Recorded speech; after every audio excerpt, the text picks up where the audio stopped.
Sore. Tapi ini saya mau konfirmasi lebih lanjut, Pak. Apakah benar ada pertemuan 5 anggota bersama bertemu dengan Presiden Israel? Ya kalau berdasar foto itu benar, kami tahunya juga dari foto. Oke. Dan sejauh ini gimana dari pihak PBNU menanggapinya? Mengingat Ya PBNU menyesalkan karena apa yang dilakukan teman-teman ini tidak sejalan dengan spirit dan tindakan yang sedang dibangun oleh PBNU. PBNU hari ini sedang berkomunikasi intensif dengan Palestina, dengan otoritas Palestina.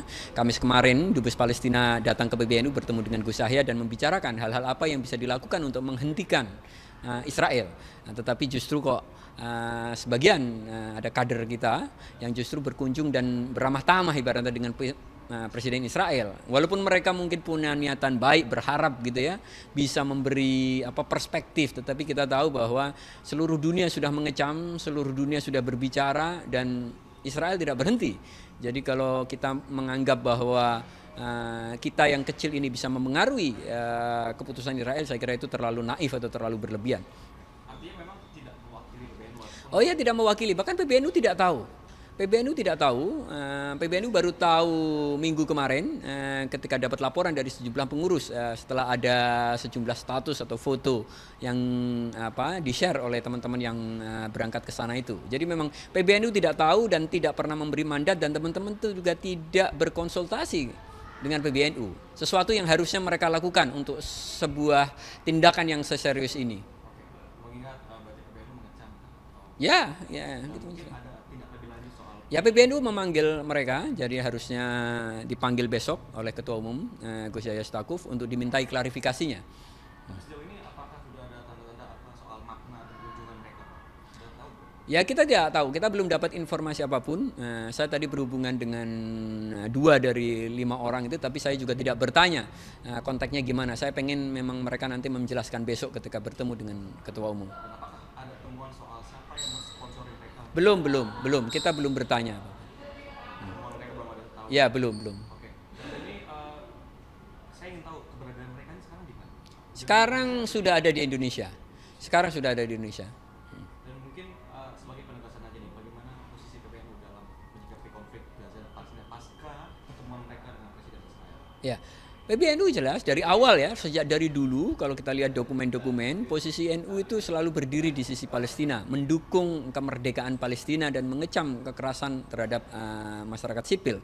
Dan itu yang dilakukan PBNU. Makanya ketika pecah konflik perang lagi sejak Oktober itu, PBNU sudah beberapa kali melakukan statement kecaman karena memang banyak sekali saya kira warga tidak tahu apa-apa, warga sipil tidak bersenjata, bahkan anak-anak itu menjadi korban dari peluru dan bom Israel.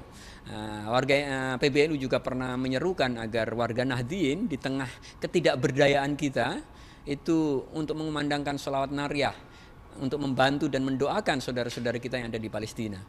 Pak, terakhir nih Pak, kemungkinan ada nggak sih Pak soal ada yang terjadi perjanjian atau MOU antara yang tidak mewakili itu, dan mungkin kalaupun ada itu apa sanksinya Pak paling terberat? Saya tidak tahu persis ya. Jadi kami tidak tahu persis dan saya kira kalau nyampe ada komitmen-komitmen yang itu bertentangan dengan semangat untuk memerdekakan Palestina, tentu akan ada sanksi dari organisasi.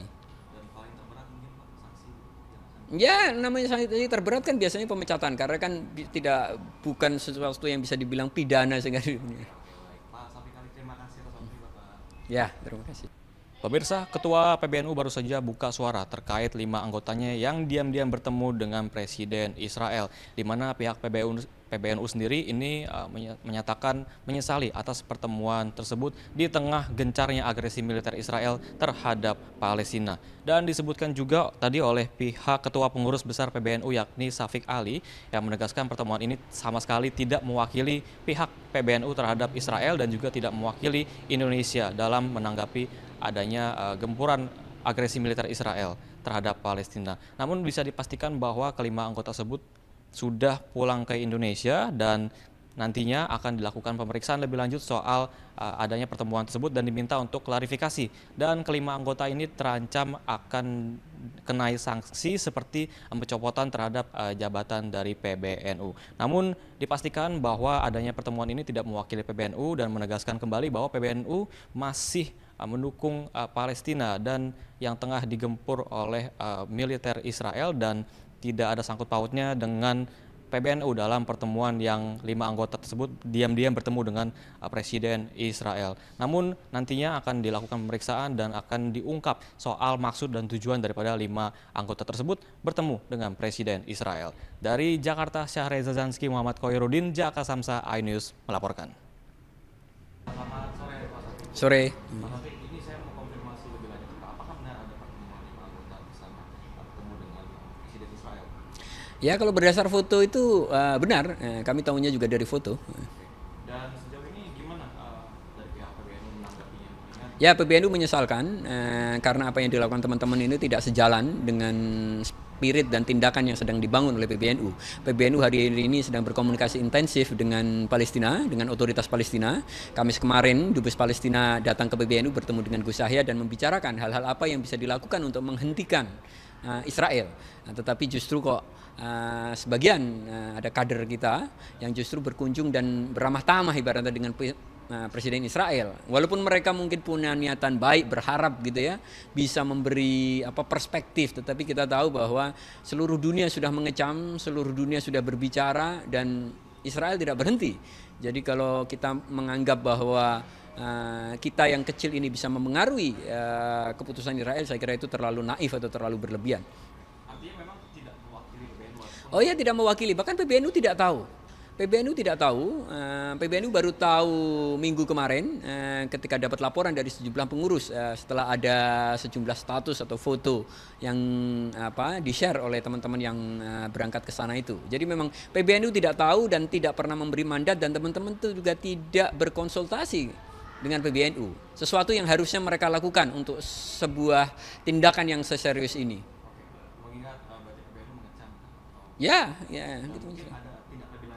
Ya, PBNU memanggil mereka, jadi harusnya dipanggil besok oleh Ketua Umum Gus Yahya Stakuf untuk dimintai klarifikasinya. Sejauh ini apakah sudah ada tanda-tanda soal makna kunjungan mereka, Pak? Sudah tahu? Ya, kita tidak tahu, kita belum dapat informasi apapun. Saya tadi berhubungan dengan 2 dari 5 orang itu, tapi saya juga tidak bertanya kontaknya gimana. Saya pengen memang mereka nanti menjelaskan besok ketika bertemu dengan Ketua Umum. Dan apakah ada temuan soal siapa yang mensponsori mereka? Belum. Kita belum bertanya. Temuan mereka belum ada tahu? Ya, belum. Oke. Jadi saya ingin tahu keberadaan mereka ini sekarang di mana? Sekarang sudah ada di Indonesia. Dan mungkin sebagai penegasan aja nih, bagaimana posisi PBNU dalam menyikapi konflik Gaza dan Palestina pasca pertemuan mereka dengan Presiden Israel? Ya, PBNU jelas dari awal ya, sejak dari dulu kalau kita lihat dokumen-dokumen, posisi NU itu selalu berdiri di sisi Palestina, mendukung kemerdekaan Palestina dan mengecam kekerasan terhadap masyarakat sipil. Dan itu yang dilakukan PBNU. Makanya ketika pecah konflik perang lagi sejak Oktober itu, PBNU sudah beberapa kali melakukan statement kecaman karena memang banyak sekali saya kira warga tidak tahu apa-apa, warga sipil tidak bersenjata, bahkan anak-anak itu menjadi korban dari peluru dan bom Israel. PBNU juga pernah menyerukan agar warga Nahdien di tengah ketidakberdayaan kita itu untuk mengumandangkan sholawat nariyah untuk membantu dan mendoakan saudara-saudara kita yang ada di Palestina. Terakhir nih Pak, kemungkinan ada nggak sih Pak soal ada yang terjadi perjanjian atau MOU antara yang tidak mewakili itu, dan mungkin kalaupun ada itu apa sanksinya Pak paling terberat? Saya tidak tahu persis ya. Jadi kami tidak tahu persis dan saya kira kalau nyampe ada komitmen-komitmen yang itu bertentangan dengan semangat untuk memerdekakan Palestina, tentu akan ada sanksi dari organisasi. Dan paling terberat mungkin Pak sanksi yang akan Ya, namanya sanksi terberat kan biasanya pemecatan karena kan bukan sesuatu yang bisa dibilang pidana sehingga baik. Pak Safi Khalid, terima kasih atas waktunya Pak. ya, terima kasih. Pemirsa, Ketua PBNU baru saja buka suara terkait 5 anggotanya yang diam-diam bertemu dengan Presiden Israel, di mana pihak PBNU sendiri ini menyatakan menyesali atas pertemuan tersebut di tengah gencarnya agresi militer Israel terhadap Palestina. Dan disebutkan juga tadi oleh pihak Ketua Pengurus Besar PBNU yakni Syafiq Ali yang menegaskan pertemuan ini sama sekali tidak mewakili pihak PBNU terhadap Israel dan juga tidak mewakili Indonesia dalam menanggapi adanya gempuran agresi militer Israel terhadap Palestina. Namun bisa dipastikan bahwa kelima anggota tersebut sudah pulang ke Indonesia dan nantinya akan dilakukan pemeriksaan lebih lanjut soal adanya pertemuan tersebut dan diminta untuk klarifikasi. Dan kelima anggota ini terancam akan kenai sanksi seperti pencopotan terhadap jabatan dari PBNU. Namun dipastikan bahwa adanya pertemuan ini tidak mewakili PBNU dan menegaskan kembali bahwa PBNU masih mendukung Palestina dan yang tengah digempur oleh militer Israel dan tidak ada sangkut pautnya dengan PBNU dalam pertemuan yang 5 anggota tersebut diam-diam bertemu dengan Presiden Israel. Namun nantinya akan dilakukan pemeriksaan dan akan diungkap soal maksud dan tujuan daripada 5 anggota tersebut bertemu dengan Presiden Israel. Dari Jakarta, Syahreza Zanski, Muhammad Khoirudin, Jaka Samsa, iNews melaporkan.